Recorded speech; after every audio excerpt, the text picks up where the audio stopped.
Welcome to Dead Headspace Spotlights, a mini episode where we have a brief conversation with our writers and we follow that up with a read-in. My name is Patrick R. McDonough, joined always by my co-host Brennan LaFaro. Say hi, Brennan. Hello, everybody. And today we are talking to the author of Where the Dead Go to Die, amongst many other titles, Mark Allan Gunnells. Say hi, Mark. Hello out there, everybody. Thank you for joining us today, and let's just dive into it, man. What are you going to be reading to us, and why? I'm going to be reading from Where the Dead Go to Die, the novel that I co-wrote with Aaron Dries, because I hear it is a particular favorite of someone. And Brennan. So I've chosen a little section to read from that. Excellent. Brennan, I believe you have a really good question about the publisher. So, Mark, you have a pretty good relationship with Crystal Lake Publishing. I wonder if you could tell us a little bit about that. Yeah, very early on when Crystal Lake was just getting started, they had like an open sub window for authors. And a friend of mine, Harper Hall, encouraged me to submit to them. But I was a little hesitant because you didn't submit your work to them. You had to pitch yourself. You had to send them a pitch on yourself as a writer, but nothing of your work. And I'm very confident in my work, but not very confident in my ability to sell myself. So I found the whole thing a little daunting, but my husband and my friend Harper really kept encouraging me. So at the very last minute, I finally finished the pitch and sent it in. And they liked it enough. They asked to see some of my work, and then they published. My first book with them was a collection called Flowers in a Dumpster, and I've been working with them ever since. I really enjoy working with Joe over there at Crystal Lake. I've never heard of that, but that's the most intimidating thing I've ever heard, having to sell yourself and, pitch your character and your, I guess what you would define yourself as a writer, as opposed to just saying, here's my work, like it or don't. Whew. Yeah, I'm much more comfortable with that approach. Just let the work speak for itself. But yeah, I mean, there were all these different things you had to send them and compare yourself to different writers and talk about your strategies for promotion and things like that. And so, yeah, it was kind of scary, but it was worth it because, like I said, I love working with them. It's one of the best publishers out there right now, I think. And Joe Meinhardt is a really good guy. We had him on in the first season of Dead Headspace. Really, really just kind human being and a pleasure to talk to. So, Mark, you got roped into reading from this book because, Patrick made a special request. But I was wondering if you have somebody listening to this episode who has never checked out anything that you've written before, where would you recommend that they start? Such a hard question because I write so many different types of things. So usually if somebody asks me where they want to start, I always ask, what are you in the mood for? Short stories, novels, ghost stories, flashers, things like that. But I write a lot of short stories and I have a lot of short story collections out. So I sometimes recommend they start with one of those, Flowers in a Dumpster, Bookhaven, The Daylight Will Not Save You, because that'll give you a wide range. I published a novel earlier this year called To Be, which is a haunted apartment novel that I think is very strong, and I think that might be a good place to start as well. Excellent. Now,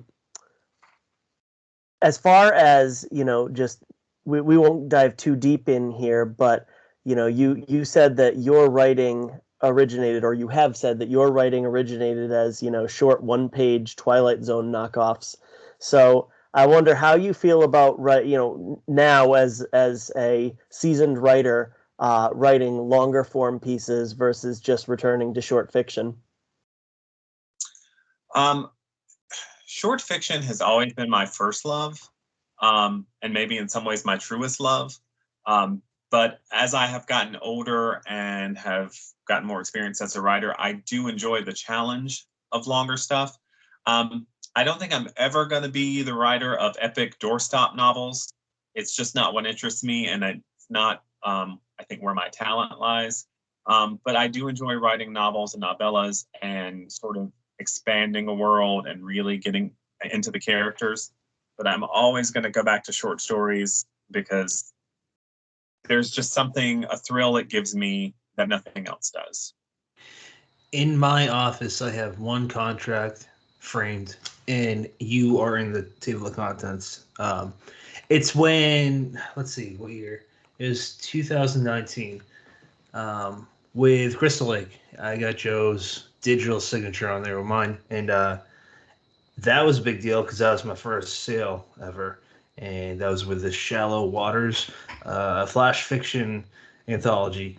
And I paid attention to that one and the ones afterwards. I don't know what number he's at, but I was in two of them, and your name is in, I'm pretty sure, every single one of them. You write a lot of flash fiction too, it seems like.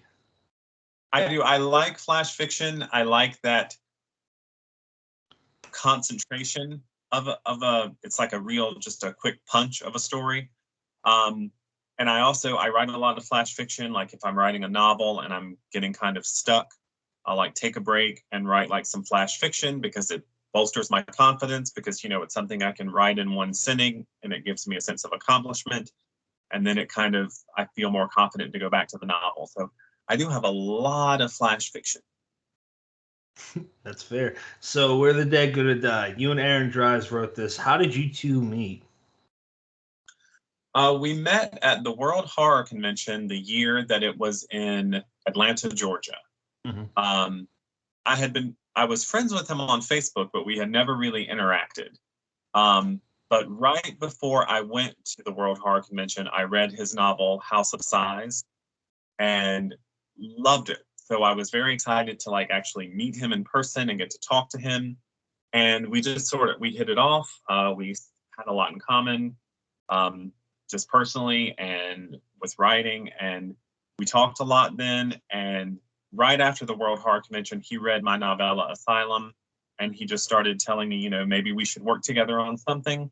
And I liked that idea. He brought me the idea for Where the Dead Go to Die. It didn't have a title at the time, but he gave me the bare bones of the idea he had, and we just sort of went from there. It went pretty fast, and it was a really good experience.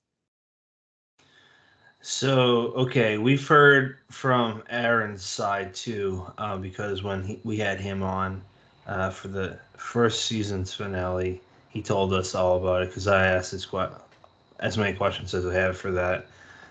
So that's interesting. I didn't know where you guys met.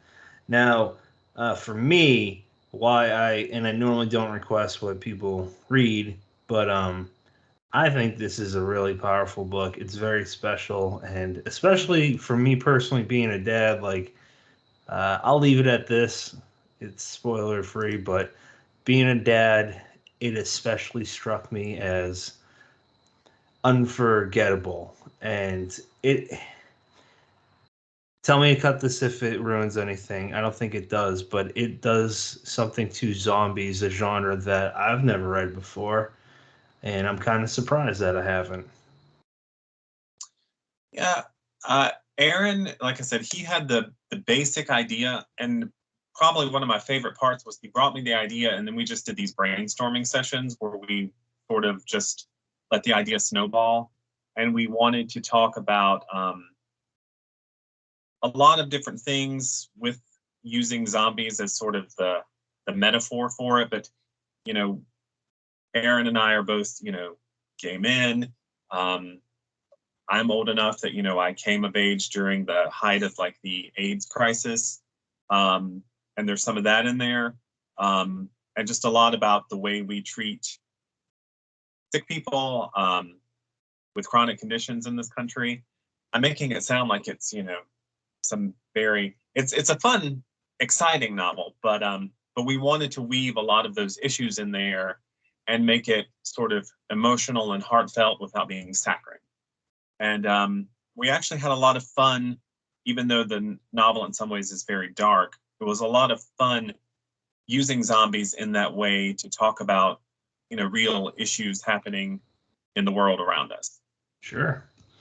Yeah. Besides that, you said you're going to read Mama Metcalf. Metcalf. God, I can't talk. Metcalf.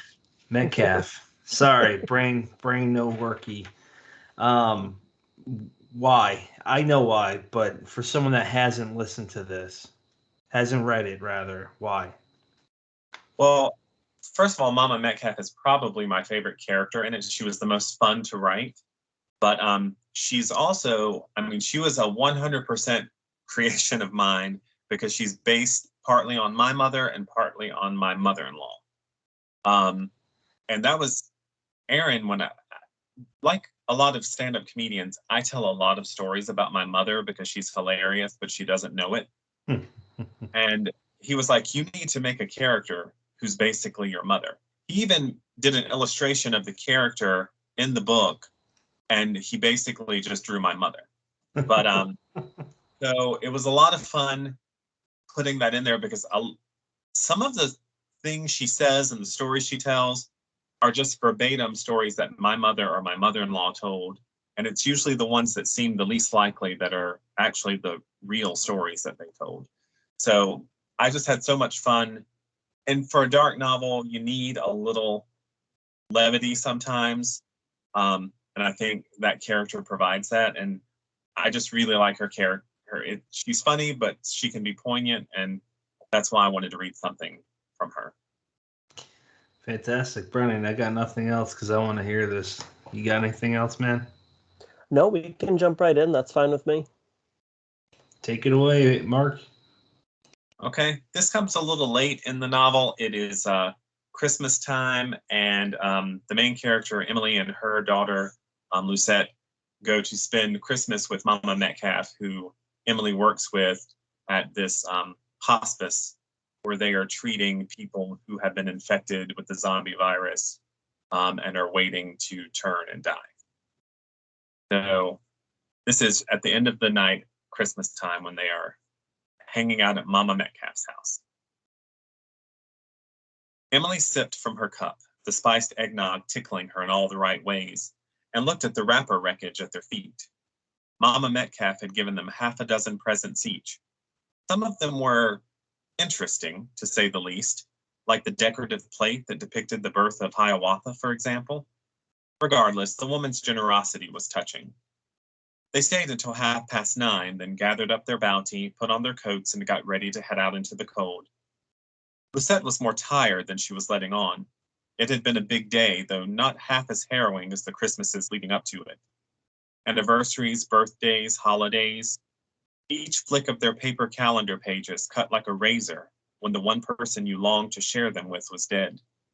They said time healed all wounds, when in fact it only numbed the creeping spread of gangrene.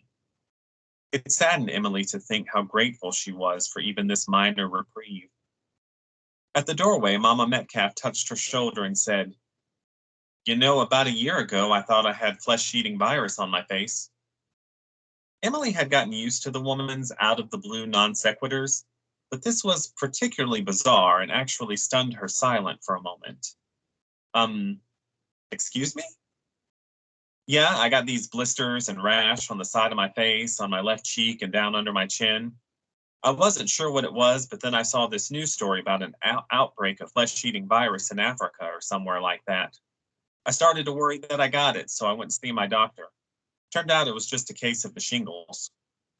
Biting her bottom lip to keep from laughing, Emily strained to understand what this story had to do with anything. Well, I'm glad it turned out not to be anything serious. Exactly, Mama Metcalf said in a triumphant tone that suggested the meaning of the story should now be clear. Mama Metcalf touched her shoulder again. I ain't asking no questions because it ain't my business. But it's obvious you got something in your past that still haunts you, and you carry a sadness with you wherever you go. I'm just saying that you should remember that sometimes what seems like a flesh-eating virus turns out to only be a case of the shingles. Thank you, Emily mumbled. I mean, for everything. Wasn't nothing. Remember, you and the young'un promised to come visit me on New Year's. Yes, please, Lucette said, swinging the plastic grocery bag full of her gifts. Emily looked up to meet Mama Metcalf's eyes. Definitely. On the drive home, taking it extra slow on the icy roads, Emily thought about what the old woman had told her. Mama Metcalf meant well with her homespun advice, but she didn't know Emily's secrets. Sometimes the rash turned out to be flesh-eating virus after all, and the wound was growing more septic by the day. Before you did your reading, you were talking about how Mama Metcalf was your creation, and I think that's so cool because I remember reading this book and thinking that it was such a nice, seamless blend of voices, as any good collaboration should be. So I really appreciate you sharing, your something that the average reader might not understand is your contribution to the overall product, and just giving us a little background, a little insight on what went in from your end. And I'll echo Patrick. I loved this novel, and I think you and Aaron did such a tremendous job of creating something that's entertaining and terrifying. And if you really wanted to read it as surface level horror, you could go in and be, creeped out and scared, but there's layers to it, and the commentary that the two of you added in there is it's deep and it's meaningful. And it's, I don't know, it just strikes me as such a neat book as far as really having something to say. So kudos, and thank you for sharing that with us. Thank you very much. So I'm just curious, did your did your mom tell you a story like that? Something similar? The whole flesh-eating virus thing, that actually comes from my mother-in-law. She she's a self-diagnoser, and there was a period where she had shingles and thought she might have flesh-eating virus. Now, my mother for Christmas one year did give me a decorative plate depicting the birth of Hiawatha. As one does. As one does. Explain that, but that happened, so I popped that in. But yeah, so almost everything she talks about either came from my mother or my mother-in-law. So in some ways, they're responsible for that part of the book and not me. Did your husband or your mother's read this book, and if so, what were their reaction to it in general, and what was their reaction to the part that inspired that character? My husband loves that book. That's awesome. And he particularly enjoys the use of our mothers, because we enjoy our mothers so much because they're both funny and don't know it. In different ways, but sort of similar. But now his mother hasn't read it. My mother read it, and I debated for a while, and before I gave it to her, I did tell her that I modeled the character after her, because I didn't want her to start reading it and then think like, oh, that's me. And especially because there's a picture of her, of the character in there that looks like her. Yeah. But the weird thing is, after she read it, I don't know that she would have even, sometimes she says things and I don't think she remembers them later. I don't know if she would have even recognized that it was her. I was just going to say, this is Aaron's, I don't know if it translates, I can see his it. illustration, but that's my mother. He just That's awesome. took a picture of my mother. But yeah, so my mother liked the book, although she kept calling it Where People Go to Die. I never quite got the title right. But she seemed to enjoy the story. But yeah, I think if I hadn't told her, she might not have even recognized it, especially since it was blended with Craig's mother. So it probably wouldn't have even occurred to her. But again, I thought at the very least she's going to see that picture and think that looks like me. But again, I think that just went over her head. That's hilarious. So, is there anything that you would like potential readers to know of this book that you would like to talk about now? Well, I'm very happy that, I mean, the book's been out for several years now. but still periodically people are still discovering it, and I'm still hearing from people, and that's very gratifying. So, I know that some people have zombie fatigue. I'm not one of them. I still love a good zombie story, but this story is it's not your traditional zombie story. Um, I think we really, and I feel like I can say this without sounding conceited because Aaron, was such the driving force in some ways. I think we created something special, something that is entertaining, something that is scary, something that's also emotional, something that's relevant, and even has a few, laughs in it here and there. So, and again, I credit Aaron with that a lot. He really, he had the initial idea, and I don't know, he sort of inspired me when we were working together. I think I walked away from this project a better writer. So even if you don't think you like zombie stories, give it a try. You might be surprised. That's fair. Now, Brennan, you want to ask the sign-out questions? Sure. So, Mark, where can people follow you, find you online? I'm on Facebook a lot, which I have been recently told by some of the younger people I work with is for old people. But it is the one I'm probably most active on. I have gotten very active on Twitter lately at Mark A. Gunnells. And I do have an Instagram. It's Make Reading Cool Again. All I do is post pictures of books. And I have my own blog, markgunnells.livejournal.com, which gets updated semi-regularly. I like to interview a lot of writers on there or just talk about writing and my work. But those are the main places: Facebook, Twitter, Instagram, and my blog. That's a fair few. That's a good spread. So, Mark, what do you got in the pipeline? What can people look forward to coming out in the near future? Well, I have a novella coming out next year with Crystal Lake Publishing, called When It Rains, which I wrote during the 2 months I was furloughed early last year at the beginning of the whole COVID thing, when I just decided I was going to pretend I was a full-time writer just to keep myself sane. And I wrote that during that 2 months, and Joe has that. We don't have an exact date, but it's coming out sometime next year. I'm working on a novel called Lucid for Valhalla Books. I'm working on a novella called Septic for a publisher that I can't announce yet. And I'm working on a short story collection called Tales from the Typewriter for another publisher. I'm not sure if any of those will be out next year or not. Probably at least one of them will, because I'm near finished with it. But yeah, so that's basically what I got going on right now. Well, it certainly sounds like you're not bored. That's good. Lots coming. That's great to hear. Patrick, I'll throw it to you. Yeah. Sorry, awkward pause there. Do you have any final thoughts, man? Anything you want to say? Any weird noises you might want to make? I'll save the noises, but I will just say, I love writing. I love storytelling.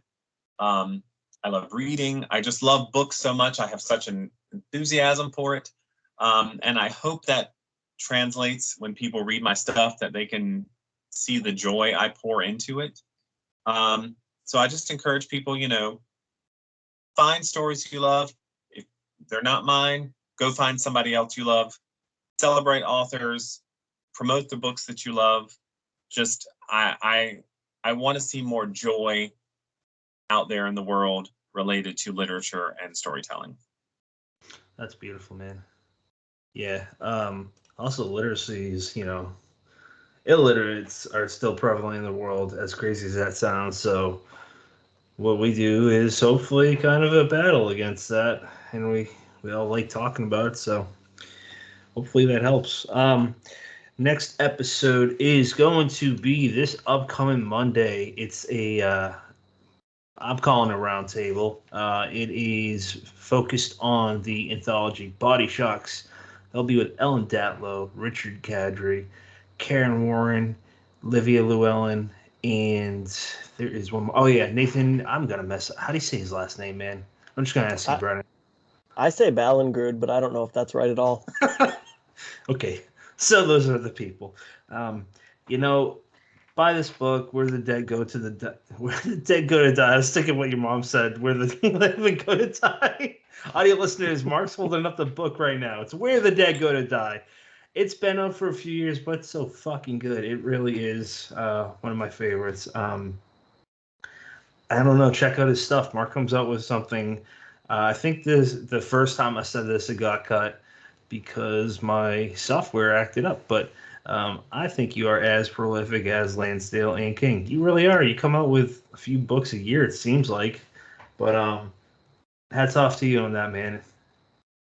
Thank you. It's what I love to do, so I'm always doing it. Good.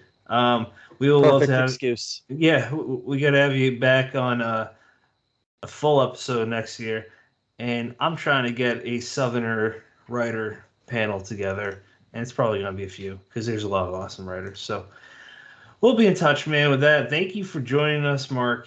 It's been a real pleasure. And Thanks Brennan, absolutely, man. Brennan, as always, thank you, sir, for being here. Is there anything that you want to say, Brennan, before we sign out? Nope, just want to thank Mark for his time. And, I really do love that last sentiment of trying to, just put his love of stories and storytelling, channel it into his own writing and, promote it that way. Dig it. Yeah. Yep. Yeah, listeners, thank you very much for joining us again. Stay tuned for next week and next episode. And you have many choices in podcasts. Thank you for picking us.